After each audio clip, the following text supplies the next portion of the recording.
Bueno, en primer lugar, agradecer a la organización y a que haya contado conmigo para compartir mi experiencia y también pues a todos los que venís aquí. Espero que sea una experiencia fantástica, como lo fue el año pasado y podamos seguir aprendiendo todos.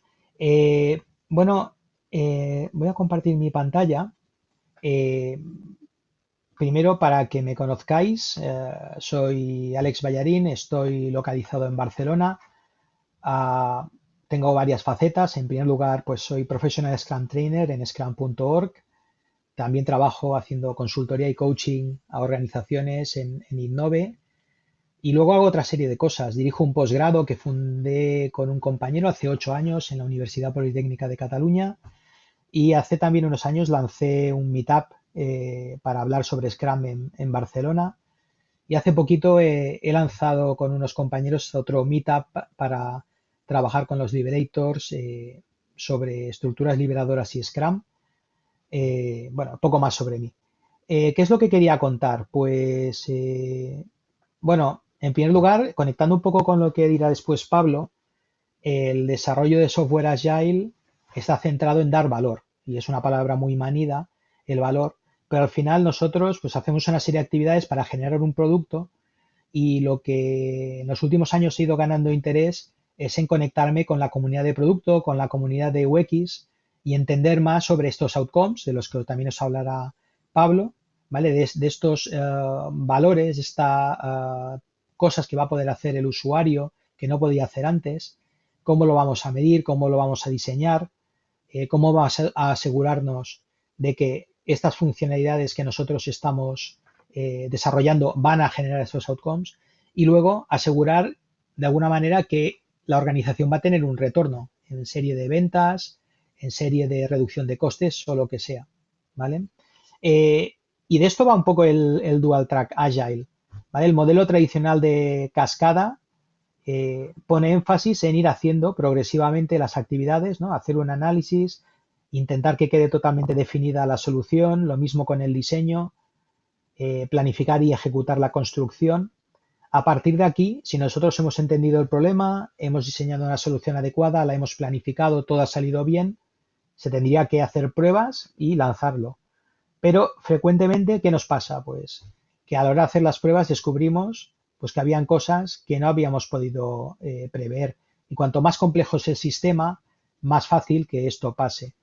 Y no solo esto, sino que además nos damos cuenta que cuando empezamos a analizar las métricas de uso de las funcionalidades, nos podemos llevar más de una sorpresa, viendo que los usuarios pues no usan estas funcionalidades porque o no las necesitan, o no están bien implementadas, o no han sido bien comunicadas, o no tienen una usabilidad correcta, etcétera, ¿no?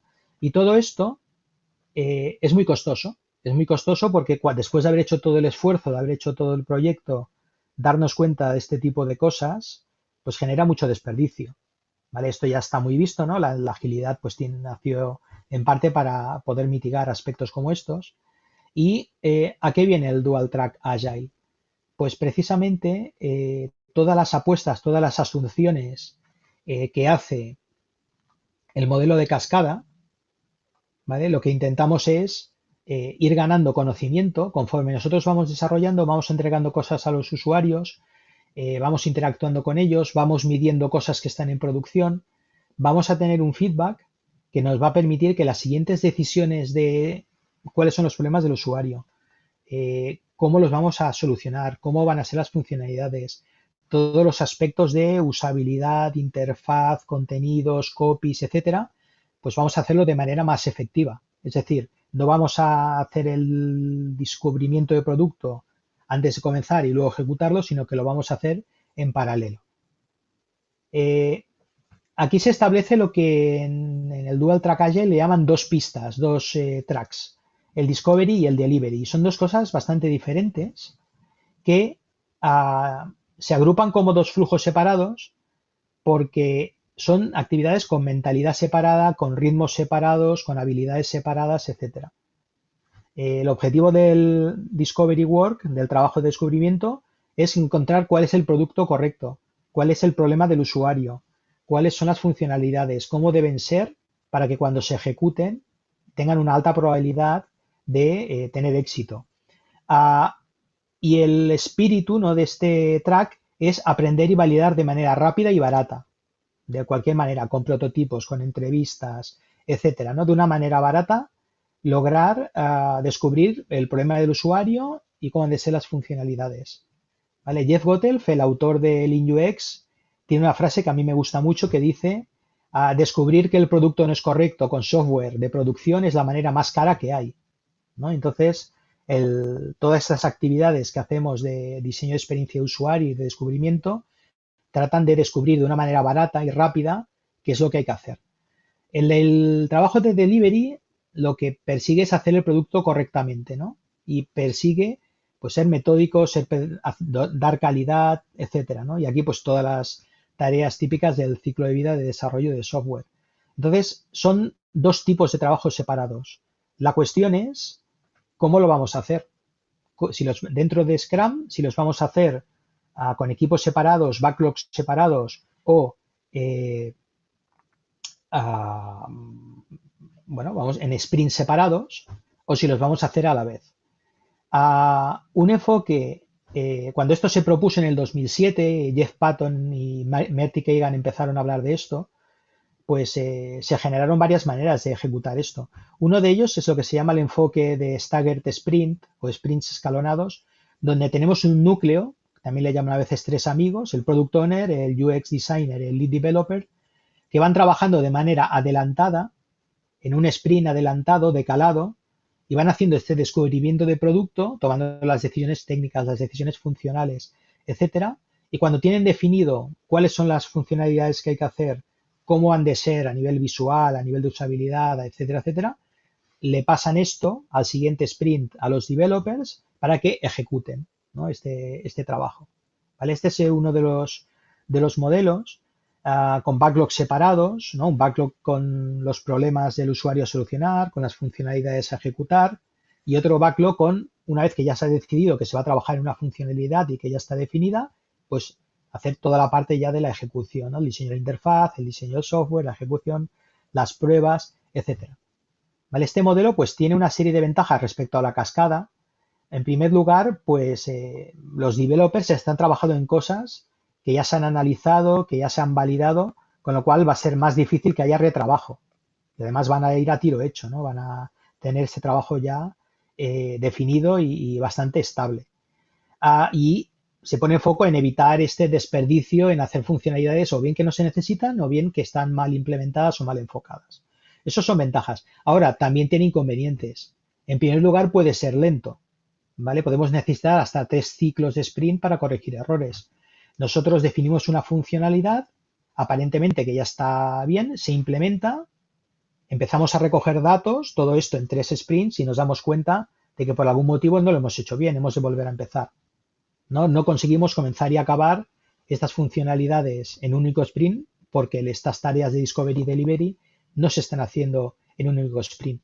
Y por otro lado, pues se crean aspectos también de dinámica de equipos, ¿no? Es decir, pues tenemos a unos que son los que toman las decisiones y a otros que ejecutan. Y se crean nichos, ¿no? Unos que están más enfocados al cliente, a entender al cliente, a satisfacer al cliente, y otros a desarrollar. Y esto pues suele hacer pues una desconexión, ¿no? Y además, al tener backlogs separados, la transparencia de lo que va a venir pues queda mitigada. Y es un modelo bastante popular, pero bueno, tiene sus pegas, ¿no? ¿Vale? Lo que defendemos desde Scrum.org es, y lo que defiende el propio Jeff Patton en un artículo que veréis después en la bibliografía que he puesto al final, es que el origen de todo esto, el origen del dual track, no es tener 2 sprints separados para un equipo de descubrimiento y para un equipo de delivery. Es tener un único sprint donde haya 2 tipos de trabajo que se vayan haciendo a ritmos separados, pero siempre dentro de un único equipo, y donde donde fluya la información y donde los miembros del equipo vayan entrando y saliendo, ¿no?, en la ejecución de este trabajo en función de que sea necesario. ¿Vale? ¿Y cómo representamos esto? Pues en este caso vemos 2 modelos de backlog. Un modelo del backlog donde tenemos ítems que son puramente de discovery y otros son puramente de delivery, y un modelo que puede ser un inicio, ¿no?, para comenzar a trabajar en un único equipo y con un único backlog, perdón, un único equipo, un único sprint, y un modelo ya más avanzado donde es mucho más fluida la colaboración entre las personas de UX y las personas de delivery. En cualquier caso, ¿cuáles son las ventajas de este modelo respecto al modelo Staggered Sprints? Bueno, menor retrabajo. ¿Por qué? Porque los developers, en el propio momento donde está haciéndose el trabajo de UX, pueden participar aportando ideas, pueden participar validando la viabilidad técnica de las decisiones que se toman. Esto hace que se puedan completar toda la parte de UX y de delivery en más funcionalidades en un único ciclo. Y luego al final, pues hay aspectos psicológicos del equipo. Aumenta la motivación, el aprendizaje compartido, ¿no? Entre miembros UX y miembros de desarrollo, y los developers, por supuesto, también pueden aportar creatividad de ideas a la definición del trabajo. ¿Qué inconvenientes tiene? Pues en primer lugar puede ser difícil contar con una persona de UX dedicada para cada equipo. ¿Vale? En el modelo Staggered Sprint, pues tú puedes tener a un UX trabajando de una manera más clara, ¿no? En problemas que van a solucionar diferentes equipos en paralelo.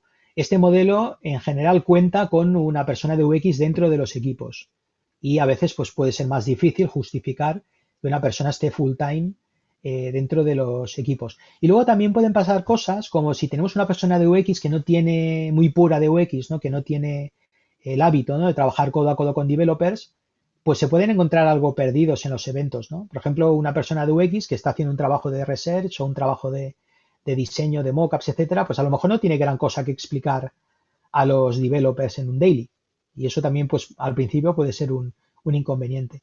¿Vale? Lo que mostraba anteriormente, pues, ¿qué PBIs, qué ítems de UX te podemos tener? Pues, pues PBIs dedicados a hacer entrevistas, guías de estilo, test de usabilidad, mockups así en general de aplicaciones.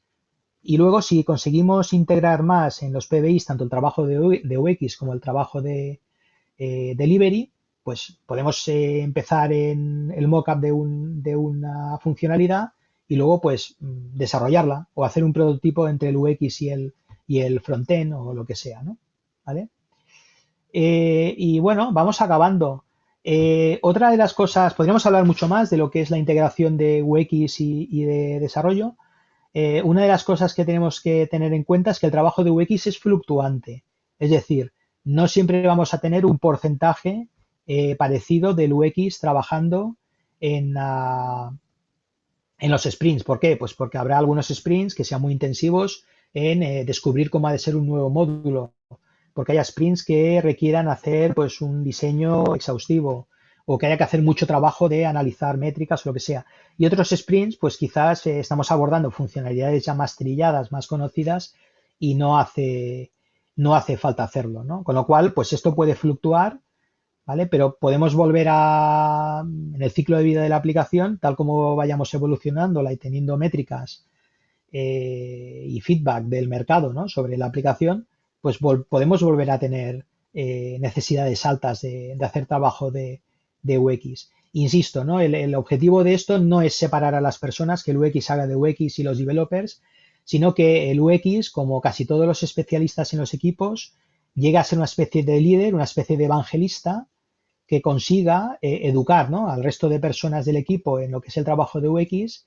Y es cierto que hay mucho trabajo de UX que pueden acabar colaborando y haciendo otros miembros del equipo, ¿no? Los mockups pues pueden hacerlo también gente que tenga conocimientos de frontend, ¿no? O sea, el objetivo es intentar, como siempre, cohesionar más al equipo y que fluya más el trabajo entre todos los miembros del equipo. ¿Vale? Este es un mejor enfoque, ¿no? De lo que es UX. Y bueno, no he querido hablar mucho más, podríamos entrar en cómo hacer trabajo de UX. El trabajo de UX muchas veces no se puede completar en un único sprint, no pasa nada. Podemos arrastrar pues un trabajo de UX de entrevistas o de lo que sea durante varios sprints. Aún así hemos de intentar que el máximo trabajo de UX esté acoplado, esté cerca del trabajo de implementación. Y bueno, y más cosas, ¿no? Aquí tenéis un montón de artículos, ¿vale? Es una materia muy interesante que yo animo a la comunidad de Agile a que conozca mucho más de UX, a que conozca mucho más de producto, porque al final, pues trabajando juntos generaremos más valor. Y bueno, poco más que decir, agradeceros es de nuevo, ¿no? Que hayáis estado en la charla y espero poder colaborar con los demás compañeros del track en la parte del debate. Muchas gracias.